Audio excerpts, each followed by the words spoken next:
Hello बच्चों, कैसे हो? आपका स्वागत है त्रिपाण स्टडी सेंटर में। आज जो आपके समक्ष टॉपिक प्रस्तुत हुआ है कई मानने में काफ़ी महत्वपूर्ण है हर एक एग्ज़ाम व्यू से। ठीक है, इसमें हम हर एक बात पे विस्तारपूर्वक चर्चा करेंगे और वो सारे जो है पहलू पर विचार करेंगे जो अब तक अछूता था। तो चलिए देखते हैं हमारा आज टॉपिक क्या है। Today we discussion most important chapter here, kings, farmer and town, early states and economics. This important chapter 12 Class 12 NCERT CBSE here, history. The next question arrive here.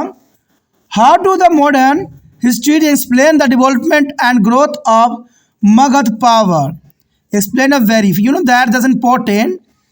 The modern historians explain the development and growth of Magad power. That's important here. Between the 6th and 4th century BCE, Magad is a present day of Bihar. Magad, present day is Bihar, but 6th and 4th century is called Magad. Magad become there is a most powerful Mahajanpad.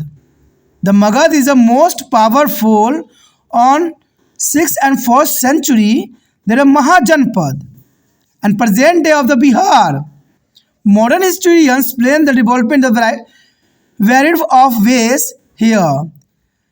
The variety there's an important way. The Magad was origins where agriculture was especially of productivity. You know that Magad was regions where agriculture was especially productivity here. Besides the iron mines in the present Jharkhand, the iron mines here are present Jharkhand were accessible and provide to resources for the tools and weapon. The iron mines are important and present here. Magad. The Magad is first of all, the Bihar is a one state, but sometimes there is the converted to Jharkhand also. Jharkhand a part of Bihar. And there is the same time the 6th and 4th century, the Magad is Bihar. You know that iron mine present day is Jharkhand where assembled there is a provide source for tools and weapon. Elephants are an important component of army were found in a forest in the region. Elephant is the most important here for army found a forest in the region. Also the Ganga and tributaries is to provide a mean of cheap and convent a communication. That's important here. The Ganga is important. However, the early Buddhist and Jain writer who wrote about their Magad attributed its power to be policies of individual. Less is ambitious, is the king of worms, is a Bimbusars and Ajasatru and Mahapadma Nanda are the best now and their minister who helped them implement their policy. You know that in this time, the king of Bimbasar and Ajasatru and Mahapadam Nand, there is the most important ministries helped implement their policy. The two capital is a Rajgir and Patliputra means Patna of the Magad has their own advantage here. Rajgarh was the first file as a settlement located amongst the hills, thus was not be easily captured, and Patliputra was easily communicable through the Ganga and its tributaries. That's an important point here. The two capital, Rajgir, and the Rajgir is the Patliputra means Patna, is the Magad has their own advantage. That's important questions here. यहाँ पर जो हम कर रहे हैं काफ़ी महत्वपूर्ण chapter है, राजा, किसान और नगर, आरंभिक राज्य और अर्थव्यवस्थाएं। काफ़ी महत्वपूर्ण यहाँ पर चैप्टर है क्लास 12 CBSE NCERT इतिहास का। हमारा अगला क्वेश्चन जो आया है काफ़ी महत्वपूर्ण है कि आधुनिक इतिहासकार मगध शक्ति के विकास एवं वृद्धि की व्याख्या किस प्रकार करते हैं। यानी जो आधुनिक इतिहासकार हैं मगध देखा जाए तो काफ़ी महत्वपूर्ण उस समय काल में थी। यानी 6वीं और 4वीं शताब्दी की बात करें तो उस समय काल में मगध का अपना एक महत्वपूर्ण बात थी। और महत्वपूर्ण बात यहाँ ये भी रहता है कि त्रिपाण स्टडी सेंटर आपके लिए पॉइंट व्यू क्वेश्चन का आंसर लाता है। तो ये काफ़ी महत्वपूर्ण है, हर क्लास के बच्चों के लिए यहाँ पर पॉइंट व्यू क्वेश्चन आते हैं। तो ये आपके लिए एग्ज़ाम के लिए काफ़ी महत्वपूर्ण रहता है, तो इसको देखिए, समझिए और लिखिए। तो यहाँ पर जो क्वेश्चन हमारे समक्ष है काफ़ी महत्व रखता है। देखा जाए तो आधुनिक इतिहासकार मगध शक्ति विकास वृद्धि के लिए कुछ बातों को महत्व रखती है। 6वीं और 4वीं शताब्दी ईसा पूर्व के बीच मगध, जो कि वर्तमान बिहार के रूप में जाना जाता है। और आपको मैं बता दूं कि बिहार का जो है 2 पार्टों में विभक्त हो गया है। पहले झारखंड नहीं थी, लेकिन झारखंड को, बिहार को काट के झारखंड बनाया गया है। तो देखा जाए तो बिहार का क्षेत्र उस समय काफ़ी महत्वपूर्ण थे। कहते हैं मगध को बिहार के भी नाम से आज जानते हो। पहले मगध थी, आज बिहार कहलाता है। और सबसे शक्तिशाली महाजनपद बन गया, यानी बिहार जो है, मगध जो है, बहुत ही महान और शक्तिशाली जनपद बन के उभरा। और आधुनिक इतिहासकार इस विकास की व्याख्या अपने तरीके से करते हैं। देखा जाए तो मगध क्यों महत्वपूर्ण थी उस समय काल में। मगध एक ऐसा क्षेत्र था जहां कृषि विशेष रूप से उत्पादक थी, यानी यहाँ पर कृषि के लिए मगध जो है काफ़ी फेमस थी। जैसे आज के समय में देखें तो पंजाब क्षेत्र काफ़ी महत्वपूर्ण होती कृषि के लिए, उसी प्रकार मगध जो थी उस समय काल में 6वीं और 4वीं शताब्दी में कृषि के लिए काफ़ी महत्वपूर्ण और आदर्श वातावरण था। इसके अलावा लोहे की खदान, जो कि अब झारखंड में है, ठीक है, जो कि बिहार का ही पहले पार्ट था, बाद में इसको काट के बिहार को जो है अलग कर दिया गया झारखंड। तो कहते हैं लोहे की खदानें यहाँ पर बहुत मिलती थी, और लोहे खदान होना किसी भी देश की समृद्धि के लिए महत्वपूर्ण होता है। और कहते हैं औजार हथियार के लिए संसाधन उपलब्ध कराती है, लोहे से ही सभी हथियार और औजार बनाए जाते हैं। तो इसीलिए जो है यहाँ पर देखा जाए तो मगध इतनी महत्वपूर्ण थी। हाथी सेना का एक महत्वपूर्ण घटक था, इस क्षेत्र के जंगलों में पाए जाते थे। आपने देखा ही होगा कि 6वीं और जो है 4वीं शताब्दी में जब युद्ध होती थी तो हाथियों का अपना एक महत्वपूर्ण स्थान था, और हाथी जो है मगध के जंगलों में पाया जाता था, जिसको युद्ध के लिए वहाँ पर प्रशिक्षित भी की जाती थी। तो ये काफ़ी महत्वपूर्ण बात था यहाँ पर। साथ ही साथ देखा जाए तो गंगा और उसकी सहायक नदी में भी सस्ता और सुविधाजनक संचार का साधन भी प्रदान किया। कहते हैं बिहार से देखा जाए तो गंगा नदी का भी बहाव क्षेत्र मिलता है, तो ये काफ़ी महत्वपूर्ण था, और इसके लिए संचार का साधन भी बनाना काफ़ी महत्वपूर्ण रह गया। तो इसीलिए जो है देखा जाए तो मगध जो है इतनी महत्वपूर्ण है। हालांकि मगध के बारे में लिखने वाले प्रारंभिक बौद्ध और जैन लेखकों ने इसकी शक्ति का श्रेय व्यक्तियों की नीतियों को दिया है, और क्रूर महाकांक्षी राजा जिनमें बिंबुसार, अजातशत्रु और महादनंद सबसे प्रसिद्ध है, और उसने मंत्री जिन्होंने इनकी नीतियों का लागू करने में मदद भी की। तो देखा जाए तो ये काफ़ी महत्वपूर्ण बात है कि सभी लेखक जो हैं इस बात से सहमत नहीं है। बहुत से बौद्ध और जैन लेखकों ने इसकी शक्ति का श्रेय व्यक्तियों की नीतियों को दिया है कि उस समय जो कृषि करने का जो रूल रेगुलेशन थी वो काफ़ी महत्वपूर्ण था।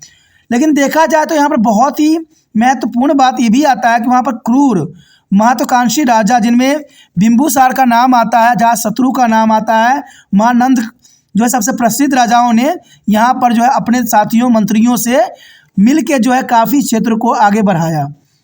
कहते हैं मगध की 2 राजधानियाँ थी, यानी देखा जाए तो राजगिरी यानी जागीर, राजगिरी और पाटलिपुत्र पटना आमने सामने फायदे थे। यानी देखा जाए तो मगध की 2 राजधानियाँ थी, एक तो राजगिरी थी और दूसरा पाटलिपुत्र। पाटलिपुत्र यानी पटना आज भी जो है बिहार की राजधानी है। तो ये काफ़ी महत्वपूर्ण बात आती है। राजगिरी एक किलाबंदी बस्ती थी। राजगिरी जो था, जो कि राजधानी थी, वो एक किलाबंदी बस्ती थी जो पहाड़ियों के बीच में स्थित था, इसलिए उस पर आसानी से कब्जा नहीं किया जा सकता था। पाटलिपुत्र तक गंगा और उसकी सहायक नदियों के माध्यम से आसानी से पहुंचा जा सकता था।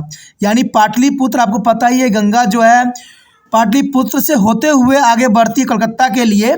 तो ये काफ़ी महत्वपूर्ण है, और इसी सहायक नदी का इस्तेमाल करके जो है शत्रु जो है बहुत आसानी से पाटलिपुत्र पहुंच सकते थे। लेकिन राजगिरी पर कब्जा करना किसी भी शत्रु के लिए संभव नहीं था, क्योंकि ये जो है पहाड़ी के बीच में स्थित थी, और वहां पर आसानी से कब्जा करना किसी भी शत्रु के लिए आसान नहीं था। तो देखा जाए तो मगध का यहाँ पर 2 राजधानियाँ काफ़ी महत्वपूर्णता को दर्शाती है। The next question is arrive is the most important here. Critical examine the limitation of the inscriptional evidence in the understanding political and economical history of India. You know that that's an important question for this exam view, and many times come to the exam here. Critical examine to the limitation of the inscriptional evidence in the understanding political and economical history of India. Inscription are important source now history, but there are a contain limitation of inscription. There is a following here. First of all, here several thousand of inscription were discovered, but not all them were or disappear is translated. You know that thousand of inscription, but not a translated here. That is the problem here. And generally inscription were composed in a passage of king and patrons.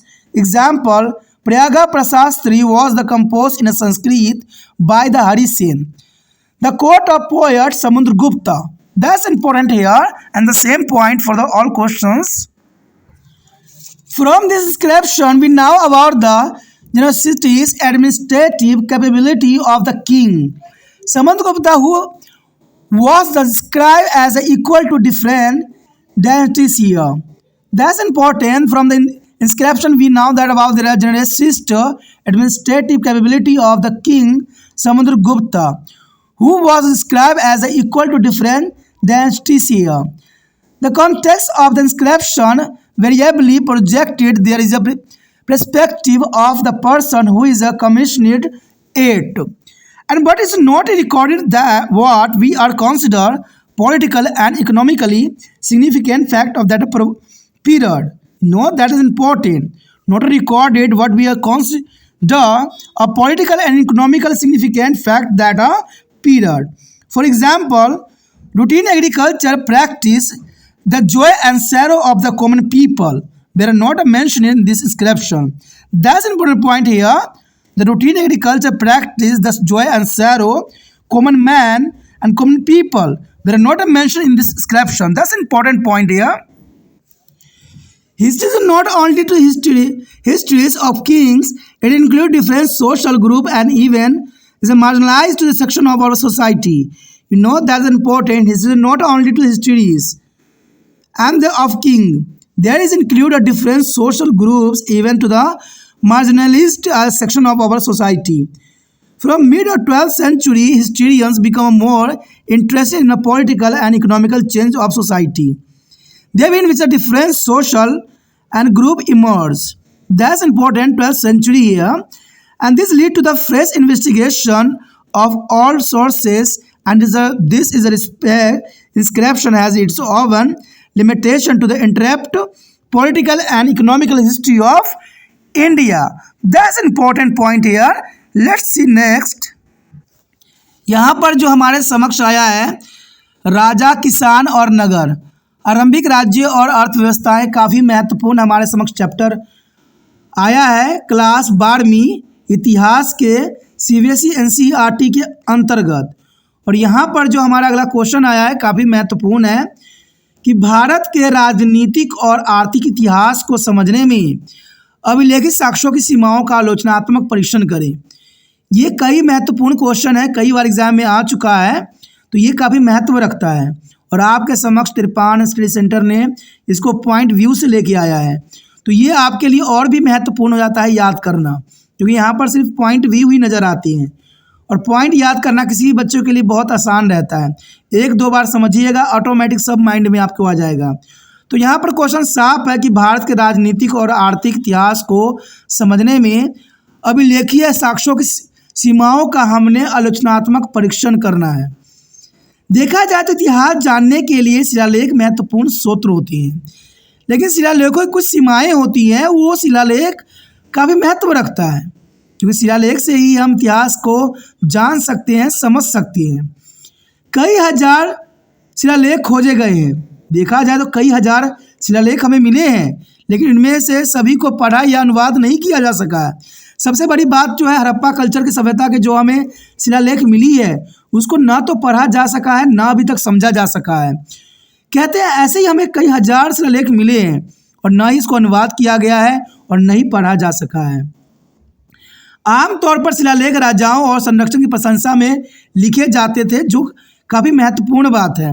उदाहरण के रूप में हम देखें तो प्रयाग प्रस्थ की रचना समुद्रगुप्त के दरबारी कवि हर्षसेन ने संस्कृति में की थी, और यहाँ पर हरिसेन ने समुद्रगुप्त की जो है प्रशंसा में ये जो है प्रयाग प्रस्ती जो है उसने किताब लिखी थी, जो कि काफ़ी महत्वपूर्ण थी।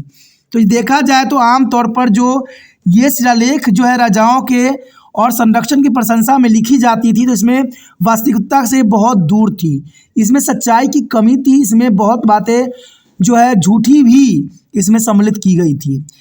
इससे शिलालेखों से हमें राजा समुद्रगुप्त की आदता, उदारता, प्रशंसनीय क्षमताओं के बारे में पता चलता है, जिन्हें विभिन्न देवताओं के बराबर बताया गया है।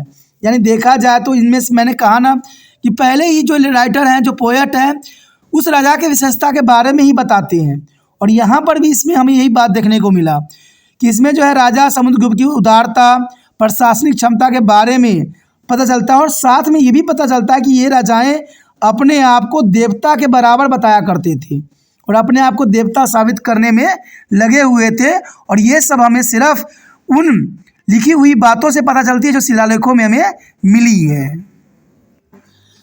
शिलालेख का संदर्भ निरपवाद रूप से उस व्यक्ति के दृष्टिकोण को प्रस्तुत करता है जिसे वो बनवाया था। ये बात भी साबित होता है कि शिलालेख में जिस व्यक्ति ने लिखवाया है वो अपनी बातों को ही यहाँ पर बढ़ा चढ़ाकर शिलालेखों में व्यक्त किया है। तो ये काफ़ी महत्वपूर्ण है कि इसमें निरपवाद रूप से उस व्यक्ति की दृष्टिकोण ही प्रस्तुत की जाती है जिसने इस शिलालेख को बनवाया था। ये बहुत बड़ी आलोचना के रूप में देखा जा सकता है, लेकिन जैसे हम उस समय काल के राजनीतिक और आर्थिक रूप से महत्वपूर्ण तथ्य मानते हैं, उसे दर्ज नहीं किया गया। बहुत से शिलालेख हैं जिसमें सही बातों को जो है दर्ज नहीं किया गया। इनमें उन्हीं लोगों की बातें रखी गई है जिन्होंने उसको खुदवाया है, इसलिए उस समय के राजनीतिक आर्थिक रूप में महत्वपूर्ण तथ्य जो है शिलालेखों से गायब है। उदाहरण के लिए इन शिलालेखों में नियमित कृषि पद्धति, आम लोगों के सुख दुख का भी उल्लेख हमें कहीं भी नहीं मिलता है। कहते हैं ऐसे बहुत से शिलालेख हैं जिसमें आम गरीब लोगों के बारे में कुछ भी इन्फॉर्मेशन नहीं मिलता है, न उनके सुख के बारे में मिलता है, न उनके दुख के, और न ही कृषि पद्धतियों के बारे में हमें कोई जानकारी मिलती है। तो ये शिलालेख जो है एक तरह से जिसने लिखवाया है वो अपनी प्रशंसा में ही लिखवाया है। इतिहास केवल राजाओं का इतिहास नहीं है, ये बात सच्चाई है। इसमें विभिन्न सामाजिक समूह और यहाँ तक कि हमारे समाज के हाशिए पर रहने वाले वर्ग भी शामिल थे। इतिहास बात सही है कि इतिहास सिर्फ राजाओं के ऊपर आश्रित नहीं है, उसमें रह रहे आम व्यक्ति, आम जनजीवन के ही होती है। लेकिन जितना भी शिलालेख हमें मिले हैं सब राजाओं के गुणगान में ही मिले हैं। कोई आम व्यक्तियों की गरीबी, सुख दुख और उनके व्यापार, उनके जो है कृषि के बारे में हमें कुछ भी नहीं मिला है। तो ये बहुत बड़ी यहाँ आलोचनाओं के रूप में देखा जा सकता है। देखा जाए तो 20वीं सदी के मध्य से इतिहासकारों की रुचि समाज के राजनीतिक और आर्थिक परिवर्तन, उदाहरण के लिए विभिन्न सामाजिक समूहों को भरने के तरीक़ों में अधिक हो गई है। यानी 20वीं शताब्दी से जो है भारतीय इतिहासकारों का रुचि जो है राजनीतिक आर्थिक परिवर्तनों में अधिक हुई है, और ये काफ़ी महत्वपूर्ण बात है। कहते हैं जब से इनको इतिहास में रुचि हुई है तब से बहुत सी बातों की खोज हुई है, और बहुत से साइट भी हमें मिले हैं जहाँ पर बहुत सी सभ्यता जो है नष्ट भी हुई है। तो देखा जाए आज भारत के लोग इतिहासकारों में और लोगों में इसके लिए बहुत दिलचस्पी बढ़ गया है, लेकिन पुराने समय में ऐसा नहीं देखने को मिला है, जिसके बारे में हमारा इतिहास अभी पूरी तरह से लिखी नहीं गई है। इसे पुराने स्रोत के नए सिरे से जांच हुए हैं, और इस संबंध में भारत के राजनीतिक और आर्थिक इतिहास की व्याख्या करने में शिलालेख की अपनी कुछ सीमाएं होती है। देखा जाए तो बहुत से ऐसे शिलालेख हैं जो नष्ट भी हो गए हैं, जिनको अभी तक पढ़ा भी नहीं जा सका है, और बहुत से ऐसी शिलालेख हैं जो राजा अपनी प्रशंसा में लिखवाया है। तो यहाँ पर शिलालेख की अपनी सीमाएं हैं, और हमें अभी शुरुआत से जांच कर रहे हैं, इसलिए हमें बहुत सी कठिनाइयों का भी सामना करना पड़ रहा है। Next question arrive here, historians has used the variety of sources to be reconstruct the history of the Mauryan Empire. That's important questions here. Historians have used the variety of sources to be reconstruct the history of the Mauryan Empire. Historian has used a variety of sources to reconstruct the history of Mauryan Empire, and this very is important. Things are found in the archaeological Excavations and especially sculptures are regarded as the important source here. Contemporary work like a written of Megasthenes and Arthashastra by there is a Chanakya are important source of regarding that period. You know that is important. The contemporary is a work like a written of Megasthenes and Arthashastra by the Chanakya are the important source of regarding that period here. The Mauryans were also is a mention in the later Buddhist, Jain and Puranics and the Sanskrit literature. You know that is important. The Mauryans were to also is a mention in the later Buddhist, Jain, Puranics and Sanskrit literatures here. Moreover, the inscriptions of Ashoka on the rock and a pillar are regarded as their most valuable sources here. That's important here. The inscription of Ashoka as a rock, a pillar are regarded as their most valuable sources ही है। यहाँ पर जो हम chapter कर रहे हैं काफ़ी महत्वपूर्ण है। राजा, किसान और नगर, प्रारंभिक राज्य और अर्थव्यवस्थाएं काफ़ी महत्वपूर्ण यहाँ पर चैप्टर है। Class 12 CBSE NCERT history. यहाँ पर देखा जाए तो अगला क्वेश्चन जो हमारे समक्ष आया है काफ़ी महत्वपूर्ण है कि इतिहासकारों ने मौर्य साम्राज्य के इतिहास के पुनर्निर्माण के लिए विभिन्न स्रोतों का उपयोग किया है और वो कौन कौन से स्रोत हैं जिसके बारे में बताना है। क्वेश्चन यहाँ साफ है कि इतिहासकारों ने मौर्य साम्राज्य के इतिहास को पुनर्निर्माण के विभिन्न स्रोतों का उपयोग किया है, वो स्रोतों के बारे में हमें यहाँ बताना है और समझाना है। देखा जाए तो इतिहासकारों ने मौर्य साम्राज्य के इतिहास के पुनर्निर्माण के लिए विभिन्न स्रोतों का उपयोग किया है और वो स्रोत काफ़ी महत्वपूर्ण थे मौर्य साम्राज्य को समझने के लिए। देखा जाए तो पुरातात्विक उत्खनन में प्राप्त वस्तु विशेषकर मूर्ति कला एक महत्वपूर्ण स्रोत मानी जाती है। यानी देखा जाए तो मौर्य साम्राज्य को समझने के लिए मूर्ति कला की जो पद्धति है वो इतिहास को समझने के लिए काफ़ी महत्वपूर्ण साबित हो सकता है। इवन देखा जाए तो मैगनीज की रचना चाणक्य द्वारा रचित अर्थशास्त्र जैसे समसामयिक कार्य उस काल के संबंध में महत्वपूर्ण स्रोत हैं। यानी देखा जाए तो मैगनीज की रचना और चाणक्य द्वारा रचित अर्थशास्त्र एक सबसे महत्वपूर्ण इतिहास के साक्ष्य है जो इतिहास को पुनर्निर्माण में महत्वपूर्ण योगदान दे सकता है। और ये चाणक्य द्वारा जो है मौर्य समाज के विषय में विस्तृत जानकारी भी दी गई थी। मौर्य का उल्लेख के बाद जो है बौद्ध, जैन, पौराणिक और संस्कृत साहित्य में भी किया गया। तो ये काफ़ी महत्वपूर्ण यहाँ पर बात आता है कि मौर्य का उल्लेख बाद के बौद्ध, जैन, पौराणिक और संस्कृति साहित्य में भी इसका विशेष योगदान था, इसका विशेष महत्व था। इसके अलावा चट्टानों और स्तंभों पर अशोक के शिलालेख सबसे मूल्यवान स्रोत माने जा सकते हैं। देखा जाए तो इतिहासकारों ने मौर्य साम्राज्य के इतिहास को पुनर्निर्माण में इन तथ्यों का जो है बखूबी प्रयोग किया है। चाहे देखा जाए पुरातात्विक उल्लेखन में जो है मूर्ति कला हो जिससे हमें मौर्य साम्राज्य के बारे में पता लगी हो, या मैगनीज की रचना हो, या चाणक्य के द्वारा लिखा गया अर्थशास्त्र हो, या देखा जाए तो मौर्य का उल्लेख जो है बौद्ध, जैन और पुरानी संस्कृति साहित्य में भी हमें देखने को मिलता है। इवन देखा जाए तो अशोक के जो शिलालेख हैं जो कि बहुत मूल्यवान स्रोत हैं, इससे भी हमें बहुत कुछ जानने को मिलता है। Next question arrive here, the role play by the coin in the decipherment of Kharosthi script. You know that that's an important question for the exam view. The role played by the coin in the decipherment of Kharosthi script here. The role played by the coin in the decipherment of Kharosthi script was, there is an analysis here. The analysis of the Indo-Greek coin, the coin of Indo-Greek kings who is ruled over the northern western part of the subcontinent in a 2nd century BCE. That's important here.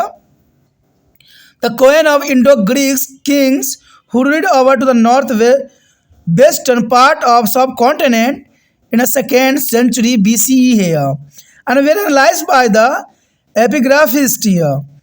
And comparisons with the Greek script, the Indo-Greek coin contained the name of king and written in the Greek and Kharosthi script. That's important point here. Kharosthi script was compared with the Greek one. You know that's important. The Kharosthi script was compared with the Greek one here. The European scholar could be read a Greek compare it with the Kharosthi.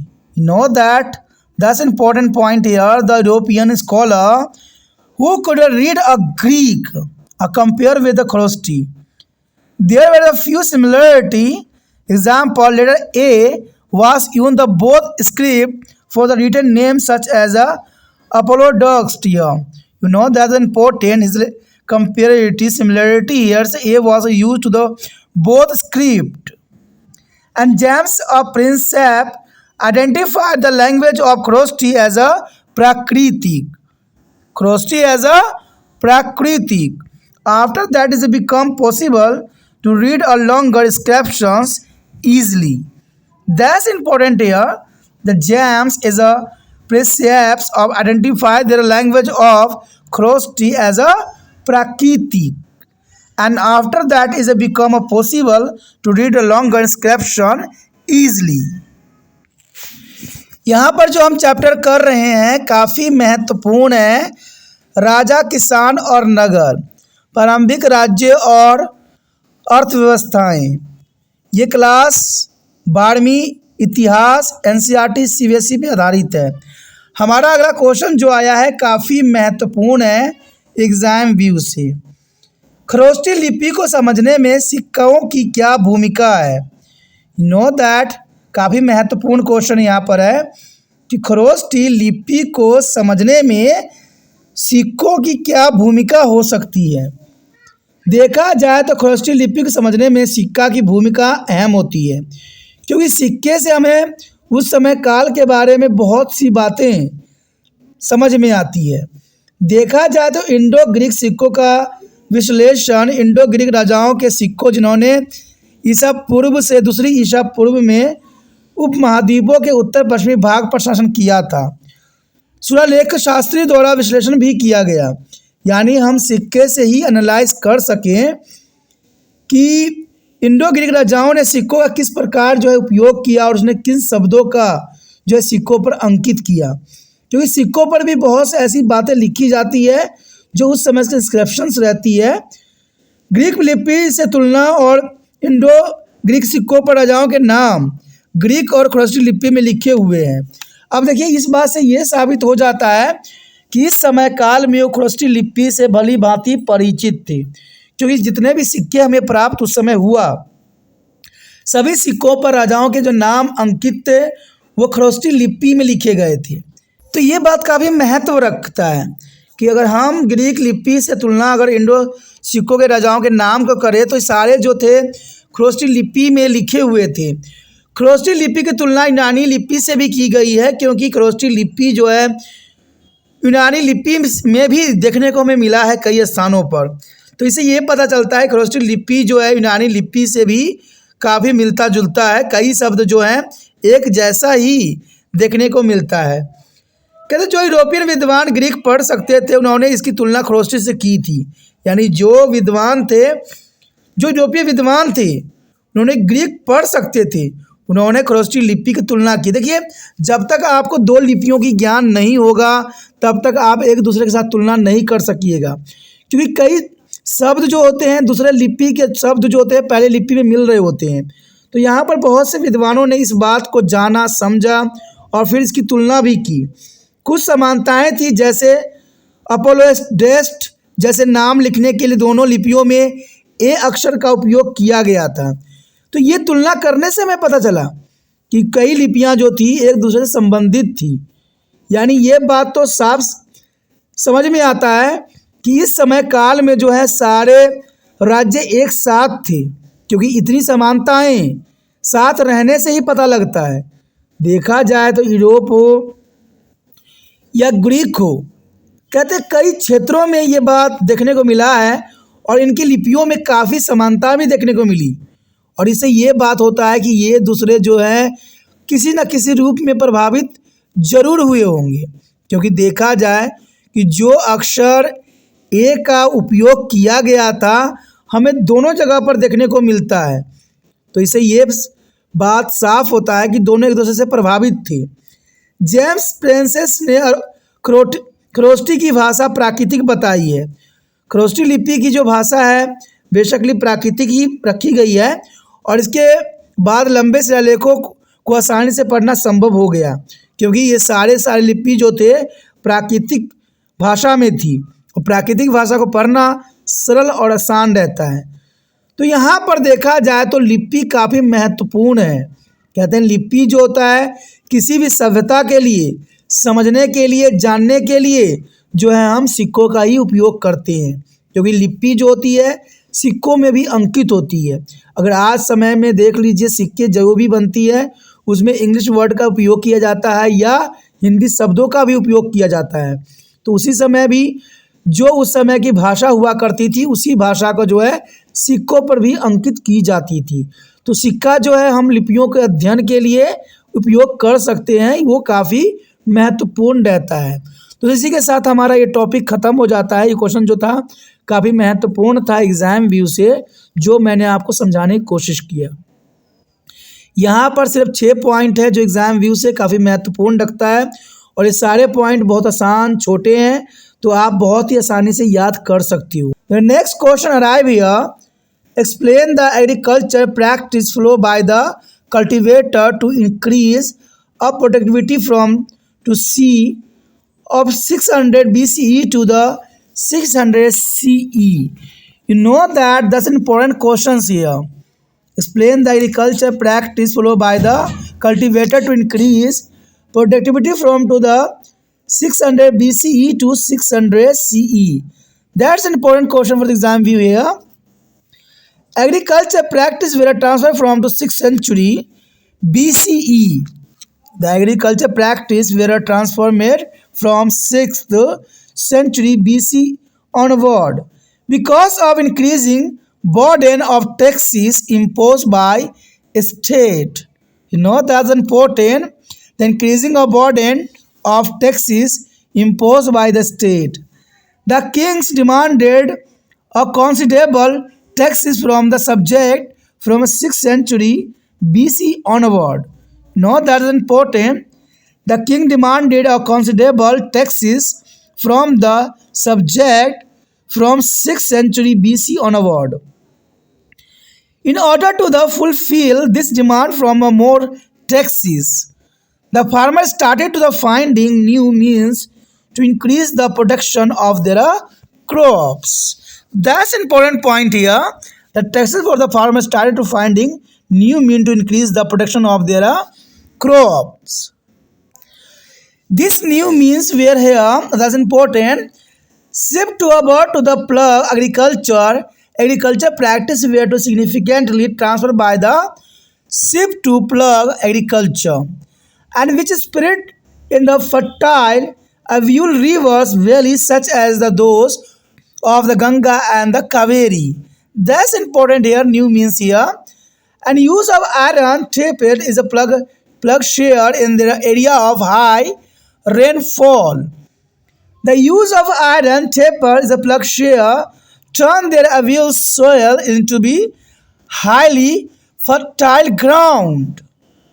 And the next, use of paddy transplantation. Paddy or transplantation techniques was used in which there are seeds were first broadcast then to the spring where to the transplanted in a water logged field. You know that that's important 3 points here. The next year, this ensure a high ratio of survival of springs and the higher yards and the dramatically increase the production of paddy crop.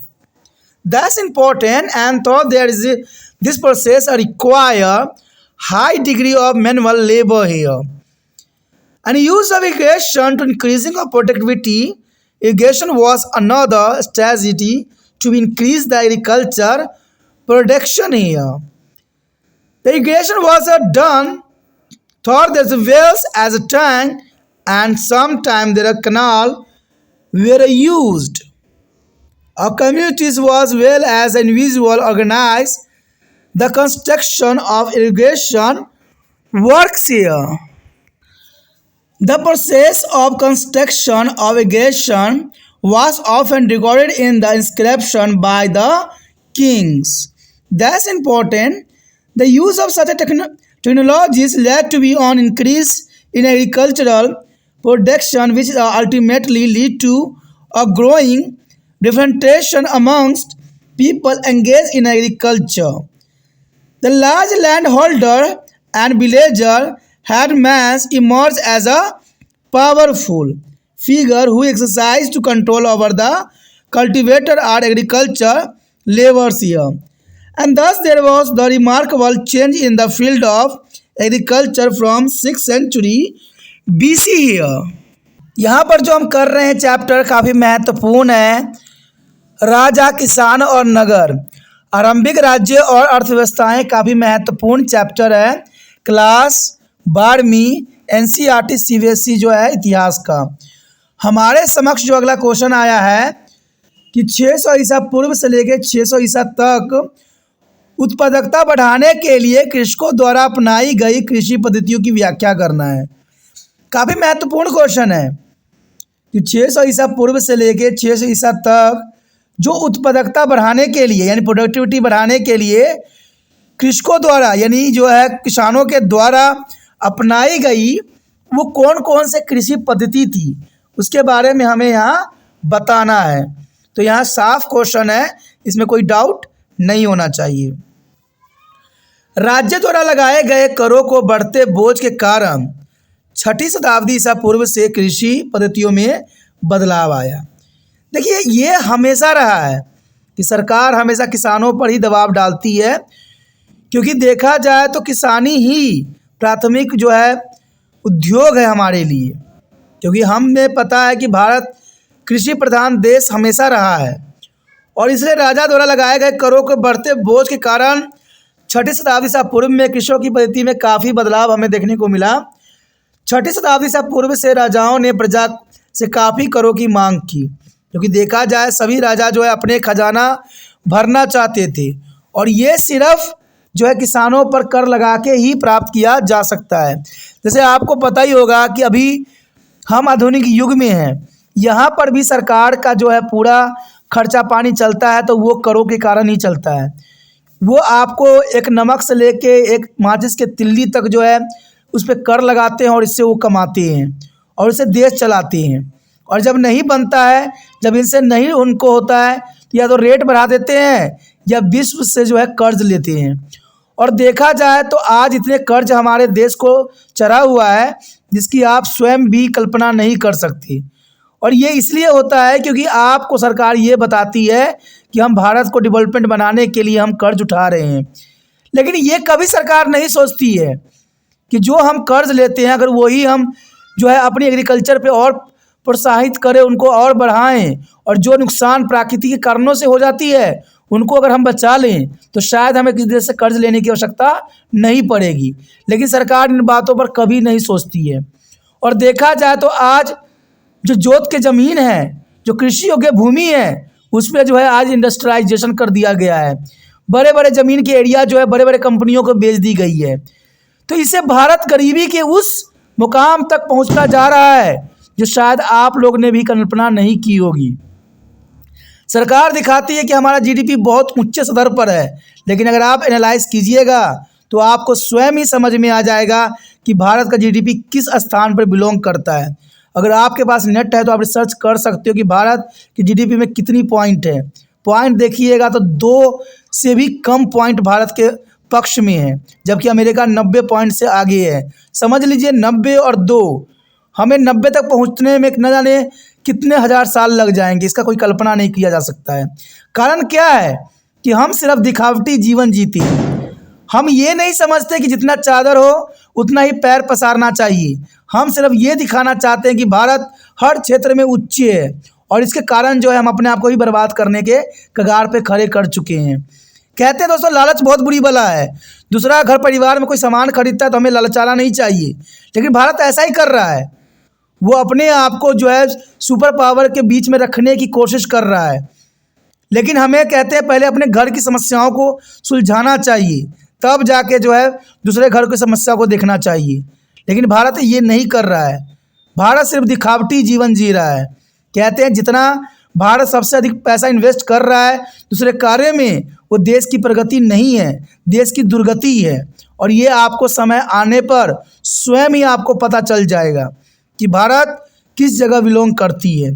तो यही बात यहाँ भी आता है कि हमें देखा जाए तो राजा भी उस समय जो थे किसानों को ही दबाते थे, और आज जो है आधुनिक युग में भी जो मंत्री सब होते हैं वो आम गरीब से ही टैक्स वसूल के अपने जेब को गर्म करते हैं और ऐसे ऐसे करप्शन में लिप्त होते हैं जिसकी कल्पना करना संभव नहीं है। अधिक करों की इस मांग को पूरा करने के लिए किसानों ने अपनी फसलों का उत्पादन बढ़ाने के लिए नए साधन खोजने शुरू कर दिए। अब जर्नल सी बात, सरकार अब जब अपनी पैतरा अपनाएगी, टैक्स बढ़ाएगी, तो किसानों को भी सोचना पड़ेगा। और इन कारणों से जो है करप्शन का जो है जन्म होता है, यानी भ्रष्टाचार जन्म होता है।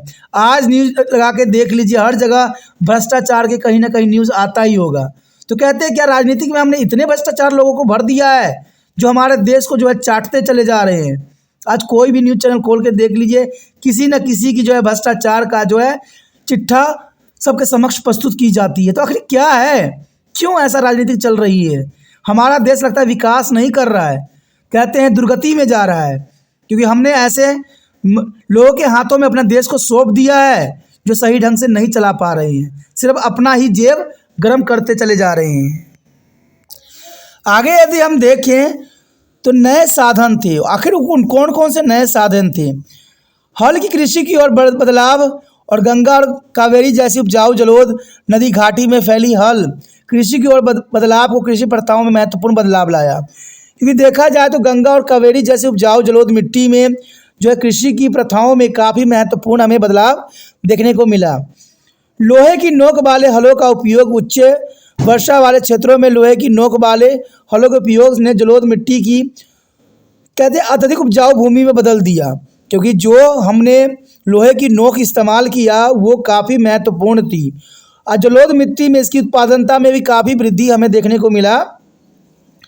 धान रोपाई का उपयोग, धान रोपाई तकनीक का उपयोग किया गया, जिसमें पहले बीजों को प्राशित किया जाता था, फिर पौधों को जल जमाव वाले क्षेत्रों में प्ररोपित किया जाता था। तो ये भी एक पद्धति नहीं हुई कि पहले जो था हम जो धानों को ऐसे ही बो देते थे बीजों को, इससे हमें उतना अच्छा क्वालिटी की धान नहीं मिलती थी। लेकिन बाद में जो है इसकी पद्धतियों में चेंज की गई। पहले धान के बीजों को जो है झिड़ियाँ लगाई गई और झिड़ियाँ लगा के जो है उस धान के पौधों को वृद्धि किया गया, और फिर जाके जहाँ पर पानी के ठहराव थे उन क्षेत्रों में जो है धान की कृषि की गई। इससे हुआ कि पैदावार काफ़ी बढ़ गया, क्योंकि धान की कृषि जो है कहते हैं कुछ ठहरा हुआ पानी में ही अच्छा ग्रोथ करता है। तो ये सब नई नई पद्धतियों ने जो है कृषि की उत्पादनता में काफ़ी वृद्धि कर दी। देखा जाए तो इससे पौधों के जीवित रहने का उच्च अनुपात मिला और अधिक पैदावार सुनिश्चित भी हुई। धान की फसल के उत्पादन में नाटकीय रूप से वृद्धि हुई। देखा जाए तो ये काफ़ी महत्वपूर्ण थे, क्योंकि जितना पौधा जीवित रहेगा उतना ही फसल अच्छा मिलेगा। और इस पे जो है किसानों ने बहुत काफ़ी जोर दिया, जिससे हमारी कृषि क्षेत्रों में काफ़ी सुधार हुआ। हालांकि इस प्रक्रिया के लिए उच्च स्तर के शरीर श्रम की आवश्यकता होती थी। और देखा जाए तो भारतीय जो है कृषक, भारतीय मजदूर इन चीज़ों से पीछे नहीं हटते थे। कहते हैं उच्च स्तर के शरीर श्रम भी वो लोग करते थे और इससे उत्पादकता में काफ़ी वृद्धि हुई। उत्पादकता बढ़ाने के लिए सिंचाई का उपयोग, कृषि उत्पादन बढ़ाने के लिए सिंचाई एक और रणनीति भी थी। देखा जाए तो उत्पादकता बढ़ाने की सिंचाई का उपयोग, कृषि उत्पादन बढ़ाने के लिए सिंचाई एक और रणनीति में से एक बनाई गई। कहते सिंचाई कुओं और तालाबों के माध्यम से की जाती थी और कभी कभी नहरों का भी उपयोग किया जाता था। तो ये काफ़ी महत्वपूर्ण बात थी कि यहाँ पर कृषि क्षेत्र में भी काफ़ी वृद्धि देखने को मिला कि पहले सिंचाई कुओं और तालाबों के माध्यम से की जाती थी और कभी कभी नहर का भी उपयोग किया जाता था। समुदाय के साथ साथ व्यक्तियों ने भी सिंचाई कार्य के निर्माण का आयोजन किया और लोगों ने स्वयं जो है सिंचाई की पद्धतियों का विकास किया। सिंचाई निर्माण की प्रक्रिया को अक्सर राजाओं द्वारा शिलालेखों में दर्ज भी किया जाता था, जो कि काफ़ी महत्वपूर्ण है। यानी सिंचाई निर्माण की प्रक्रिया को अक्सर राजाओं द्वारा शिलालेखों में ही दर्ज किया जाता था। ऐसे प्रौद्योगिकता के उपयोग से कृषि उत्पादन में काफ़ी वृद्धि हुई। जिससे अंततः कृषि में लगे लोगों को के बीच जो है भेदभाव भी बढ़ गया। यानी देखा जाए तो जो छोटे किसान थे वो छोटे थे, जो बड़े किसान थे बड़े हो गए, यानी उनमें काफ़ी भेदभाव भी जो है हमें देखने को इस समय काल में मिला। बड़े भूधारक और ग्राम प्रधान शक्तिशाली व्यक्ति के रूप में उभर कर सामने आए, जिन्होंने कृषकों या खेतिहरों मजदूरों पर नियंत्रण कायम रखा। यानी देखा जाए तो इसके कारण जो है बड़े भूधारक और ग्राम प्रधान जो है शक्तिशाली व्यक्ति के रूप में उभरे और कृषकों और खेतिहर मजदूरों पर नियंत्रण रखना उनका स्वाभाविक जो है कर्म बन गया। इस प्रकार 6वीं शताब्दी ईसा पूर्व से कृषि के क्षेत्रों में उल्लेखनीय परिवर्तन हमें देखने के लिए मिले और काफ़ी ऐसे क्षेत्र थे जो कि काफ़ी महत्वपूर्ण थे। तो इसी के साथ हमारा क्वेश्चन खत्म हो जाता है जो कि काफ़ी महत्वपूर्ण था एग्जाम व्यू से। आपको समझ में आया, अच्छा लगा? अगर आप दिल से त्रिपाण सर की मदद करने की विश्वास रखते हो तो जितना हो सके शेयर कीजिए, क्योंकि शेयर ही दूसरे बच्चे के लिए केयर हो सकता है। ठीक है।